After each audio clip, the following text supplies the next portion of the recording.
Olá, como vai? Tudo bem? Lição de número 10.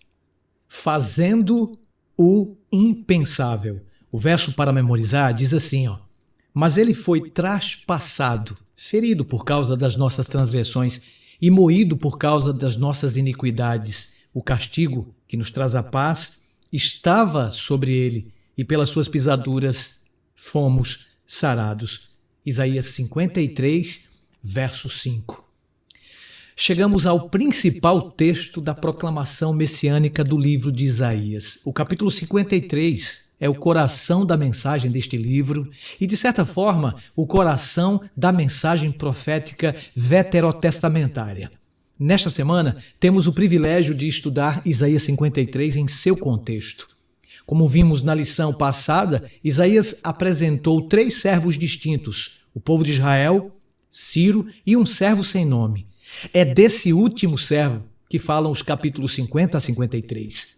Não é uma mensagem simples nem fácil. De fato, Isaías iniciou a construção de sua mensagem, para ser mais preciso, Deus, de modo a atingir um clímax na apresentação da figura do servo aqui descrito. Entretanto, não são apresentadas características físicas, mas informações de seu caráter, mensagem e disposição de servir. Essas informações têm o claro objetivo de prover um meio de identificação do servo e devem ser suficientes, muito além de qualquer declaração de nome. Não obstante, um apanhado da história das interpretações da figura do servo parecem demonstrar que a facilidade de identificação sejam apenas aparente. De fato, os estudiosos judeus desde a antiguidade se dividem na identificação do servo com o Messias ou com o próprio povo de Israel. O Zoar, um tratado místico judaico do 10º século depois de Cristo, por exemplo, em sua seção 2 de Êxodo, páginas 212, identifica o servo com o Messias. Mas, noutros lugares, o identifica com Israel, Moisés, Elias, o anjo Metraton e os justos de Israel.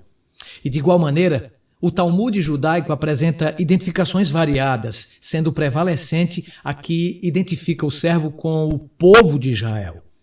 A literatura cristã, antes do advento da crítica histórica no século XVIII, era praticamente unânime na identificação do servo com o Messias, indicando na descrição de suas características claros elementos que apontavam para Jesus Cristo. Já Paulo, escrevendo aos Romanos, no capítulo 10, verso 36, citou a parte do capítulo 53 de Isaías e o aplicou a Jesus Cristo. O encontro de Filipe com o eunuco desenvolveu-se em torno da compreensão de Isaías 53 e sua aplicação ao ministério de Jesus Cristo. Mateus 8,17 cita Isaías 53,4 e João 12,38 refere-se a Isaías 53,1. Dentre os pais da Igreja, Clemente de Roma, tão cedo quanto o 1º século depois de Cristo, citou Isaías capítulo 53 de 1 a 4 e identificou o servo com Jesus. Justino Marte, em sua primeira apologia, não apenas identificou o servo com Jesus, como também delimitou o texto como uma unidade, começando no capítulo 52, verso 13. Anos mais tarde, Orígenes também utilizou Isaías 53 em sua resposta ao filósofo Celso, escrita por volta de 248 d.C.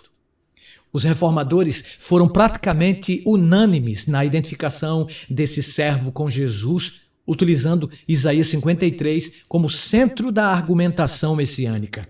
Não obstante, o cristianismo atual abdicou, de certa forma, da identificação histórica do servo com Jesus, adotando identificações diferentes, indo de Jeremias a Zorobabel até Dario e Ciro. O Messias é, então, encontrado em um cumprimento através do sensus plenior, ou do significado maior tipológico que vai além da figura histórica. Com isso, dizem os proponentes dessa identificação, a importância natural, local e contextual do texto é preservada sem perder seu significado para a pregação neotestamentária. Para onde devemos nos encaminhar, amigo? Amiga, qual identificação é mais segura? Imediatamente, é preciso descartar a identificação judaica que torna Israel o servo de Isaías 53. Na seção de Isaías 52, de 13 a 53, verso 12, o servo é constantemente descrito aqui como fiel e justo, mesmo em meio às aflições e angústia, uma descrição que não pode ser aplicada a Israel. Se Israel fosse realmente justo e leal, como descrito em Isaías 53, de acordo com as promessas da aliança em Levítico 26 e Deuteronômio 28, Israel seria abençoado e não amaldiçoado, e não seria vítima de sofrimento. Ademais, o resultado do sofrimento do servo de Isaías 52 e 53 é o espanto dos reis do mundo e estes se inclinando diante dele. Novamente, isso não pode ser dito sobre o povo de Israel. No que diz respeito às interpretações não judaicas que apontam para outras pessoas como sendo a identidade principal do servo, com a tipologia sendo necessária para manter a identificação messiânica, ainda que de forma secundária, é preciso muito cuidado. A base de uma parte dessas identificações é a negação tácita de que possa haver profecia preditiva. A escola crítica afirma de maneira explícita que não é possível haver predição do futuro, porque o futuro é desconhecido e inexistente. A profecia, portanto, expressa muito mais eventos passados narrados com voz futura para prover esperança no presente. Dessa forma, nenhum significado futuro existe em termos proféticos, exceto os que são enxergados pela tipologia que olha para o passado e encontra semelhanças entre eventos e pessoas separadas pelo espaço e pelo tempo.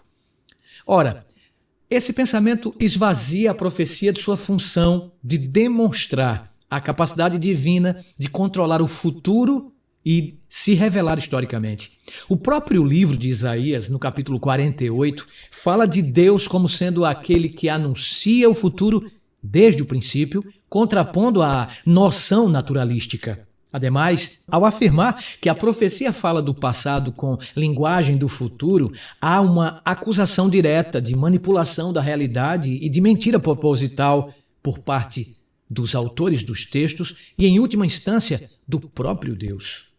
É preciso, portanto, adentrar ao texto sem pressuposições para permitir que ele apresente elementos que permitam identificar o servo sofredor. Ao fazer isso, o quadro que se apresenta é muito claro. O servo é voluntário, diferente dos servos involuntários que devem ser atraídos. Ele é justo, Isaías 53:9, sublime, 52:13, sofria por muitos, 53:4, entregaria a si mesmo por oferta, capítulo 53, verso 10, e seria rejeitado, 53:3. Ele também morreria violentamente, conforme Isaías 53, 7 a 8 nos oferece e nos indica, e seria desfigurado, Isaías 52:14 e também 53, verso 2.